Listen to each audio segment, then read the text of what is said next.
LG का double door fridge अगर नीचे कूलिंग नहीं करता तो वहाँ पे क्या दिक्कत होती है और आप उसको कैसे ठीक कर सकते हैं। कभी कभी ऐसा होता है कि सब कुछ ठीक होता है, उसके बाद भी अगर नीचे डाउन पार्ट में कूलिंग नहीं हो रही है तो वहाँ पे आप उसको कैसे चेक कर सकते हैं। क्या प्रॉब्लम होती है कि नीचे बिल्कुल कूलिंग नहीं करता है। तो मैं इस वीडियो में आपको कंप्लीट पॉज इन्फॉर्मेशन दूंगा। आपको कि ना इस वीडियो को कंप्लीट पॉज कर लेना, ठीक है। A to Z मैं आपको इन्फॉर्मेशन दूंगा। जो भी इसमें दिक्कतें आती हैं, जो भी इसमें परेशानी आती है, आप उसको कैसे सॉल्व कर सकते हैं।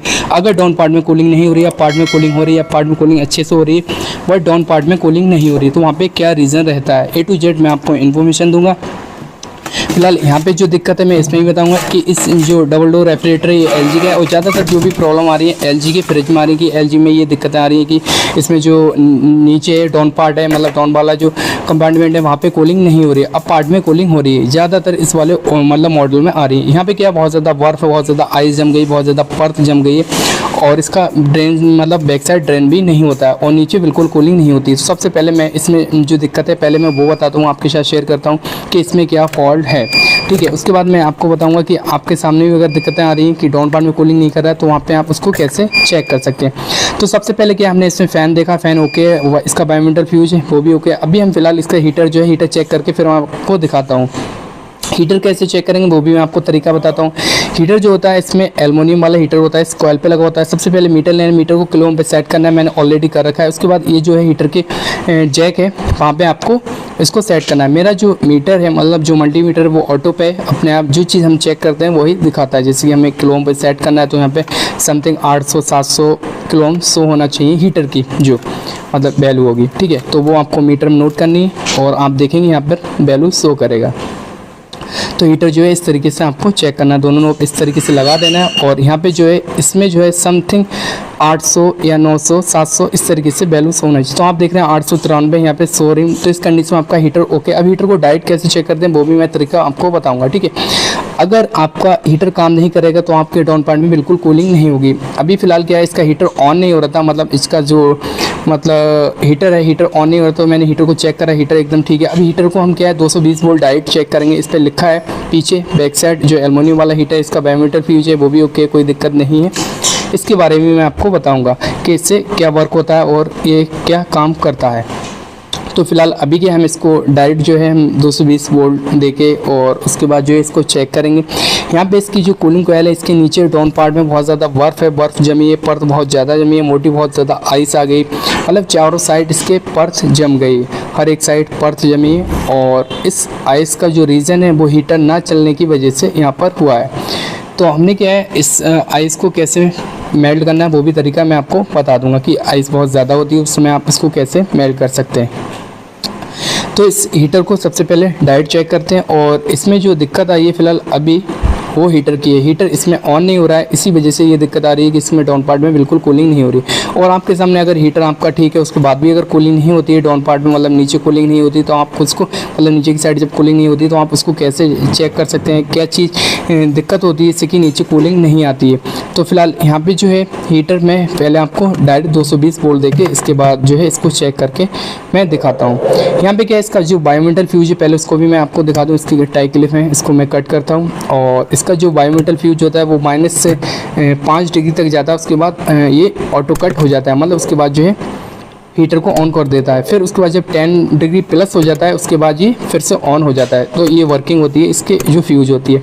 इसमें क्या होता है एक एनटीसी डिस्क लगी होती है, वो क्या करना है आपको प्लेट से टच करनी है। अगर आप प्लेट से टच नहीं करेंगे तो वहाँ पे क्या होगा ये कूलिंग को सेंस नहीं करेगा और ओवर आइस जमेगी। ये आप देख रहे हैं ये वाली जो डिस्क होती है, अगर इसके अंदर बायोमीटर फ्यूज के अंदर मॉइस्चर चला जाता है तब भी ये ख़राब हो जाता है, अदरवाइज़ ये कट जाता है, ब्रेक हो जाता है, तब भी ये दिक्कत होती है। तो आपको उल्टी साइड से नहीं लगाना है। आप देख रहे हैं फिलहाल यहाँ पे इस तरीके से आप उस प्लेट में नहीं अटैच करेंगे। यहाँ पे फिलहाल मॉइस्चर वगैरह नहीं है, ऊपर से मतलब बर्फ़ जमी है क्योंकि इसका हीटर ऑन नहीं हो रहा था, इस वजह से ये दिक्कत आ रही है। तो इस डिस्क को आप देख रहे हैं ये जो सिल्वर कलर की ऊपर से मतलब परत है इसमें, ये जो डिस्क है ये वाली आप देख रहे हैं, ये जो है प्लेट में यहाँ पे इस साइड टच होना चाहिए इस तरीके से। आपको ऐसा नहीं करना कि उल्टा लगा देना, उल्टा लगा देंगे तो जाहिर सी बात आपका जो है रेफ्रिजरेटर है ओवर आइस जमाएगा ऊपर की साइड। इस तरीके से आपको इसमें अटैच करनी है और टाई क्लिप से अच्छे से टाइट कर देना है। इस पत्ती से ये टाइट होना चाहिए फुली, ऐसा नहीं होना चाहिए कि फुली टाइट नहीं होगा तो आपका प्रॉपर वर्क नहीं कर पाएगा। अगर आपने उल्टी साइड इस तरीके से आप लगाते हैं तो ये काम नहीं करेगा, ओवर आइस जमाएगा। तो इस चीज़ का आपको ध्यान रखना है, कभी भी लगाएं तो इस बायोमीटर को अच्छे से लगाएं।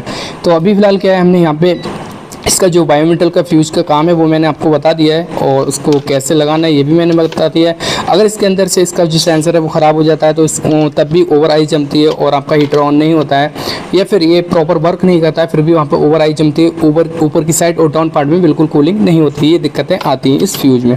तो इस फ्यूज़ को आप इस तरीके से चेक कर सकते हैं, मतलब माइनस जो है बर्फ़ में रखेंगे, उसके बाद मीटर क्वान्टिटी पे लेंगे, वहाँ पर अलार्म का साउंड आना चाहिए। तो अलार्म का साउंड आता है, इस कंडीशन में आपका हीटर ओके है। तो यहाँ पे क्या है, मैंने 220 वोल्ट दे दिए इस हीटर को, ठीक है। हीटर को मैंने 220 वोल्ट दिए। उसके बाद आप एम्पेयर नोट करें, 0.396 एम्पेयर यहाँ पे शो हो रहे हैं। तो इस कंडीशन में आपका हीटर ओके। अब मैंने क्या यहाँ पे हाथ टच करना है हल्के, आप ज़्यादा देर ना रखें, बहुत ज़्यादा हीट होता है। तो ये हीटर ऑन हो गया। इस तरीके से आप डायरेक्ट 220 वोल्ट देख के चेक कर सकते हैं, चाहे ग्लास वाला हो या फिर एल्युमिनियम वाला हो, बट आपको वोल्टेज पहले नोट कर लेने हैं।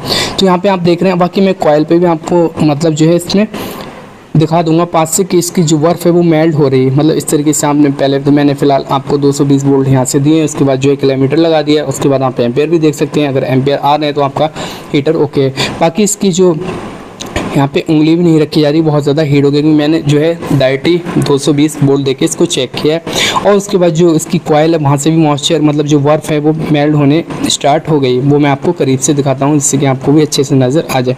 आप देख रहे हैं ये जो पानी है, मतलब इसका जो पानी है वो मेल्ट होना स्टार्ट हो गया, मतलब जो बर्फ़ है वो मेल्ट होना स्टार्ट हो गई है।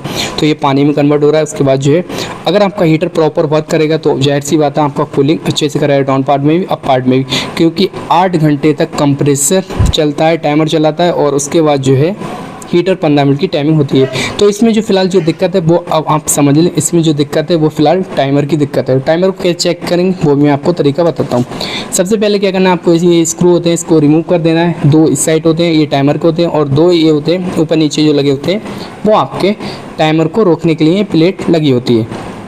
तो इसकी जो है स्क्रू आप इस तरीके से रिमूव कर दें। और उसके बाद जो है इसमें एक नोप लगी होती है, मैं आपको करीब से दिखाऊंगा जब इसको ओपन कर लूँगा। तो यहाँ पे क्या हो रहा था, इसका जो टाइमर था मतलब कंप्रेसर कंटिन्यू चला रहा था, और इसका जो हीटर है वो ऑन नहीं कर रहा था। ये टाइमर में ये दिक्कत थी। तो इसमें जो टाइमर है आप देख रहे हैं इस तरीके से ये टाइमर लगा होता है। तो इस टाइमर को क्या है हमें अभी, तो यहाँ पे जो है इसका टाइमर है, आप टाइमर देख रहे हैं। यहाँ पे ये जो टाइमर होता है 220 से 240 AC वोल्ट पे रन करता है, और इसका जो टाइमर होता है 8 एम्पेयर लोड ले सकता है। तो यहाँ पे इसका जो टाइमर है फिलहाल 8 घंटे तक कंप्रेसर चलाता है कंटिन्यू। उसके बाद 15 मिनट की टाइमिंग होती है। जो कंप्रेसर होता है 8 घंटे तक कंटिन्यू चलता है। उसके बाद जो है हीटर 15 मिनट तक चलाता है। तो ये हीटर को ऑन नहीं करता ये टाइमर। तो हमने क्या है इसको अभी चेंज कर देना है। उसके बाद जो है हमें दोबारा इस नोब को आप घुमा के देख सकते हैं। मतलब यहाँ पे क्या है 2 साउंड आना चाहिए, बट यहाँ पे क्या है एक ही साउंड आ रहा है। अगर 2 साउंड आते हैं तो इस कंडीशन में आपका जो टाइमर है वो ओके, कोई दिक्कत नहीं है। अगर 2 साउंड आ रहे हैं तब, अगर एक साउंड आता है तो इस कंडीशन में आपका टाइमर ख़राब है। तो आप एक तो तरीका ये इस तरीके से आप चेक कर सकते हैं। बाकी जो है और भी तरीके बता दूंगा, इसके लिए एक मैं वीडियो कंप्लीट आपको बना दूंगा कि इसको कैसे चेक करते हैं। तो यहाँ पे क्या हमने LG का एक टाइमर लिया है, न्यू टाइमर है हमारे पास, ठीक है। इसको हम चेंज करते हैं। उसके बाद जो है हीटर ऑन करते हैं, और मतलब फिर इसको ऑन करते हैं। उसके बाद देखते हैं हीटर ऑन होता है या फिर नहीं। तो हमने क्या इसके कनेक्शन इस तरीके से कर दिए। बाकी जो इसके कनेक्शन है वो इस तरीके से। और बाकी आप ये भी देख सकते हैं, मतलब RO और GY ये लिखा होता है। तो आप उस तरीके से इसको कनेक्शन देना है, जो कनेक्टर है उसी तरीके से आप ये जो वायर है मतलब उस तरीके से वायर लगाना है। ऐसा नहीं करना है कि आपको उल्टा सीधा लगा देना, उससे क्या है दिक्कत हो सकती है। तो आप पहले ही देख लें कि कनेक्शन कैसे करना है। पहली बात तो कनेक्टर लगा होता है, अगर नहीं लगा होता तो आप जो है कलर बाई कलर कर सकते हैं। इसमें नोट करके कंपनी देती है। यहाँ पे एक स्टिकर लगा है जो आप देख रहे हैं, रेड कलर का स्टिकर है, वहाँ पे सारी डिटेल है कौन सा वायर कहाँ पे आपको देना है। तो यहाँ तक तो क्लियर होगा। इस तरीके से आपको कनेक्शन करना है। उसके बाद जो है हम फिर इसका जो फ्रिज है वो ऑन करके फिर दिखाते हैं। यहाँ पे आप देख रहे हैं। और एक चीज़ और है 2 3 4 1 ये भी लिखा होता है, तो आप वो भी देख लें। तो इसकी जो सप्लाई है, टाइमर का जो वर्क है, टाइमर की जो काम है वो यही काम है कि 8 घंटे कंप्रेसर को, फिर उसके बाद हीटर को। तो अभी क्या हमने इसकी क्या है हीटर पे ही रखा है, तो हमने इसको क्या है हीटर को देखना है। तो हीटर यहाँ पे क्या है मतलब हीट हो रहा है, हल्का फुल्का हीट हो रहा है। अभी क्या है जब थोड़ी देर और होगा तभी इसके बाद प्रॉपर हीट होना स्टार्ट हो जाएगा। तो हीटर जो है अपना वर्क कर रहा है। मतलब मेन जो दिक्कत थी इसमें टाइमर की दिक्कत थी। अब मैं बात करूँगा आपसे कि आपका फ्रिज सब कुछ ठीक है, उसके बाद भी अगर आपका जैसे कि फॉर एग्जांपल आपका बायोमेटल फ्रिज ठीक है, आपका हीटर ठीक है, टाइमर ठीक है, उसके बाद भी मतलब आपका जो रेफ्रिजरेटर है वहाँ पे कूलिंग नहीं करता है, डाउन पार्ट में कूलिंग नहीं करता है, तो वहाँ पे क्या दिक्कत होगी, तो क्या दिक्कत होती है, ये सब कुछ मैं आपको डिटेल से बताऊँगा। फिलहाल यहाँ पे इसका जो हीटर एकदम प्रॉपर वर्क कर रहा है, कोई दिक्कत नहीं, हीट अच्छे से कर रहा है। और आपका अगर जो पानी है जैसे कि आपका ड्रेन एरिया ब्लॉक है तो उसको आप कैसे ओपन करेंगे वो भी मैं आपको तरीका बताऊँगा। उसके लिए क्या आप जो सामने दिख रहे हैं कूलिंग कॉइल, इसमें क्या पानी डालना है, आपको गर्म पानी डालना है, ठीक है।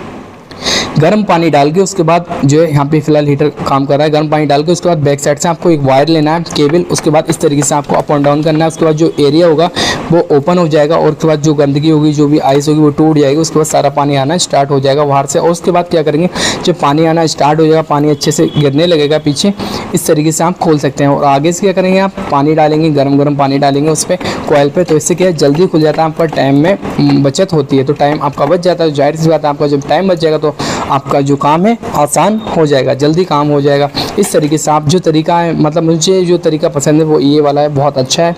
इसमें मैं केबल लेता हूँ, एक वायर अपने साथ ही रखता हूँ और उससे क्या होता है जो ड्रेन एरिया होता है वो ओपन हो जाता है जल्दी। तो इस तरीके से आप ओपन कर सकते हैं। बाकी जो भी पानी है, आगे से आप कूलिंग कॉइल पे पानी डालेंगे, उसके बाद जो भी जितना भी एरिया है आपका पानी कंटिन्यू आना स्टार्ट हो जाएगा। अगर पानी नहीं आता है उसका रीज़न ये होता है कि या तो इसके अंदर गंदगी या फिर ऊपर कूलिंग कॉइल पे बहुत ज़्यादा आइस जम गई, बर्फ़ जम गई। बर्फ़ जमती है तो आपका हीटर ख़राब होता है, बायोमेटल फ्यूज़ ख़राब होता है, प्लस आपका अगर फ़ैन ख़राब होता है तब भी ये दिक्कत आती है। दूसरी बात ये आपका जो है सेटिंग, अगर उसकी थर्मोस्टेट की कम ज़्यादा होती है, वो भी आपको प्रैक्टिकली तरीका बताऊँगा। और उसके बाद भी मैं सब कुछ ठीक है और जो कूलिंग नहीं करता है डाउन पार्ट में वो भी तरीका मैं आपको बताऊँगा।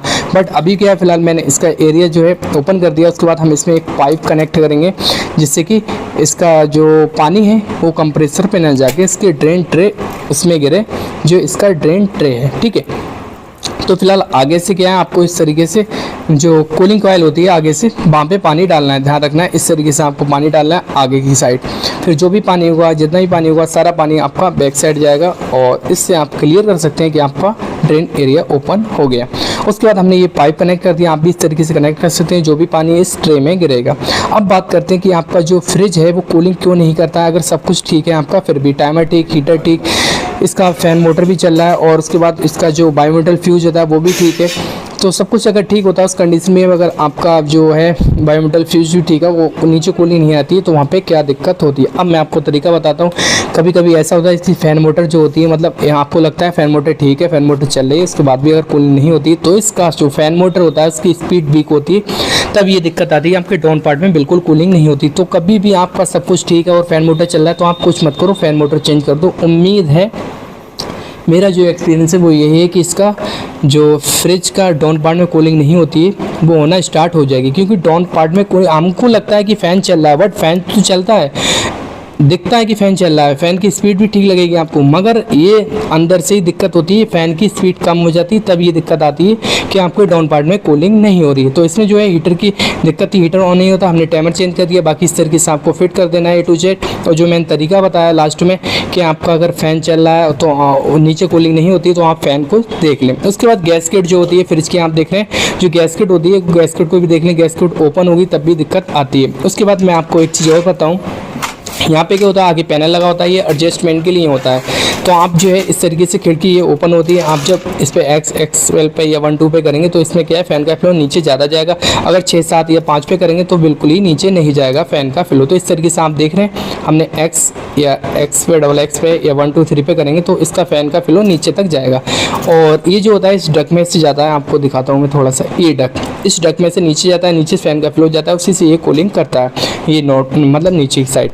तो इस तरीके से आपको इसको फिट कर देना है A to Z अच्छे से फिट करके। उसके बाद जो है इसका स्क्रू लगा देना, उसके बाद इसकी एक कैप लगाना, कैप जरूर लगा दें, क्योंकि ऐसा होता है इसमें नमी वगैरह होती है तो वहाँ पे इसका जो स्क्रू होता है वो जंग खा जाता है, तो उस कंडीशन में क्या होता है फिर खोलने में दिक्कत होती है। तो कैप आप लाजमी लगाएं, कैप लगाएंगे उससे सेफ रहेगा इसका स्क्रू। और इसकी जो ऊपर की सेटिंग है वो आप समथिंग 3-4 पे रखेंगे तो ऊपर भी बर्फ़ जमेगा, नीचे भी अच्छे से कूलिंग करेगा, वो आप अपने अकॉर्डिंग रख सकते हैं, कोई दिक्कत नहीं। इसकी कैप इस तरीके से अटैच कर देना। उसके बाद जो है डाउन पार्ट मैंने फ्रिज ऑन कर दिया, फिलहाल मैंने 4-5 पे इस पर रखना है और उसके बाद सारा कुछ हमने फिट कर दिया, इसको ऑन कर दिया, फ़ैन का फ्लो आना स्टार्ट। डाउन पार्ट में हम देखते हैं इसका फ़ैन का फ्लो आ रहा है या नहीं। तो यहाँ पे क्या है, फ़ैन का फ्लो आना हल्के हल्के स्टार्ट हो गया है। बाकी इसका ऊपर का डोर बंद कर देंगे तो और अच्छे से आपको समझ आ जाएगा। तो यहाँ पे जो है हवा आना स्टार्ट हो गई और इधर भी आना स्टार्ट हुई। तो इस तरीके से आप कंप्लीट इसको टेस्टिंग कर सकते हैं, जो मैंने आपको तरीका बताया। बाकी फ़ैन का फ्लो आना स्टार्ट हो गया है और उसके बाद इसका जो है 6-7 पे या 5-6 पे रख सकते हैं, 5-6 पे रख सकते हैं, कोई दिक्कत नहीं। तो फ्रेंड्स, ये इन्फॉर्मेशन कैसी लगी? अगर अच्छी लगी वीडियो को लाइक कर दो, चैनल पर नहीं विजिट के चैनल को सब्सक्राइब कर दो। Thank you for watching.